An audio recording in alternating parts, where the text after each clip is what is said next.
सबों को यीशु। प्रिय भाइयों और बहनों, आज के पहले पाठ में हम देखते हैं कि प्रभु ईश्वर सोदोम और गोमोरा को नष्ट करना चाहते हैं, क्योंकि वहाँ पाप बढ़ता जा रहा था। लेकिन यह निर्णय वे अपने मित्र इब्राहिम को भी बता देते हैं। जब इब्राहिम को यह याद होता तो वे साहस के साथ प्रभु से अन्य विनय करता है। हे प्रभु, अगर वहाँ 50, 40, 30 यहाँ तक कि 10 धर्मी मिले, क्या आप उन्हें क्षमा नहीं करेंगे? हालांकि वहाँ 10 धर्मी भी नहीं मिलते हैं, फिर भी इब्राहिम की यह प्रार्थना हमें यह सिखाती है कि एक धार्मिक व्यक्ति की प्रार्थना कितनी प्रभावशाली हो सकती है। याकूब अपने पत्र में लिखते हुए कहते हैं, हर एक धर्मी व्यक्ति की प्रार्थना उतना ही प्रभावशाली होती है। यह हमें यह भी याद दिलाता है कि दूसरों के लिए हम किए गए प्रार्थना उतना ही शक्तिशाली है। उदाहरण के लिए हम हमारे बाइबल में देख सकते हैं, जेरुस अपने बेटी के लिए निवेदन करता है और शतपति अपने सेवक के लिए विनय करता है और कानानी स्त्री अपनी बेटी के लिए निवेदन करती है। जब उन्होंने अपने प्रभु यीशु से निवेदन किया, प्रभु यीशु ने उनके विश्वास को देखा और चंगाई प्रदान किया है। उन बीमारों के विश्वास का उल्लेख के नहीं, बल्कि दूसरों के विश्वास के कारण प्रभु यीशु उन्हें चंगाई प्रदान करते हैं। हमारे जीवन में भी हमारे लिए हमारे माता पिता हैं, भाई बहनों हैं, हमारे ग्रैंड पेरेंट्स हैं और अन्य लोग हमारे लिए प्रार्थना करते हैं, और हम उन प्रार्थनाओं को हमारे जीवन में महसूस करते हैं आशीर्वाद के द्वारा और कृपाओं के द्वारा।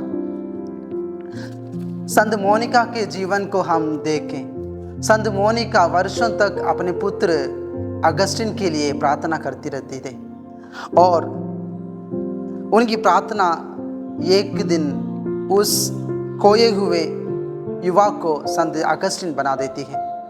संत फ्रांसिस ऑफ असीसी की प्रार्थना, हे प्रभु, मुझे उस शांति का सावधान बना दीजिए। जब भी हम यह प्रार्थना को सुनते हैं, तब हमारे जीवन में, हमारे हृदय में उस प्रार्थना का मोल बना देते हैं। प्रभु यीशु प्रार्थना करते थे और एक दिन उनके शिष्यगण उनके पास आकर ये मांग रखा, प्रभु हमें भी प्रार्थना करना सिखाइए। और तब प्रभु ने उन्हें वह प्रार्थना सिखाई जो हर पीढ़ी तक एक रास्ता का मार्ग बन गया है। हे हमारे पिता, यह केवल शब्द नहीं है बल्कि जीवन शैली है, जिसमें हम न केवल हमारे लिए प्रार्थना करते हैं, हम दूसरों के लिए भी प्रार्थना करते हैं। जब हम दूसरों के लिए प्रार्थना करते हैं, हम उस ईश्वर के प्रेम में सहभागी बन जाते हैं और वही हमारा मिशन कार्य बन जाता है और हम दूसरे का उद्धार का मार्ग बन जाते हैं। आइए हम हमारे हृदयों को खोलें, इस वेदी पर उन लोगों को ले आए जो बीमार है, जो विश्वास खो कर बैठे हैं। उस प्रभु, चंगाई प्रदान करने वाला प्रभु, उनको चंगाई करे, उनका विश्वास दिलाएं ताकि वे प्रभु के विश्वास में बढ़ते जाएं।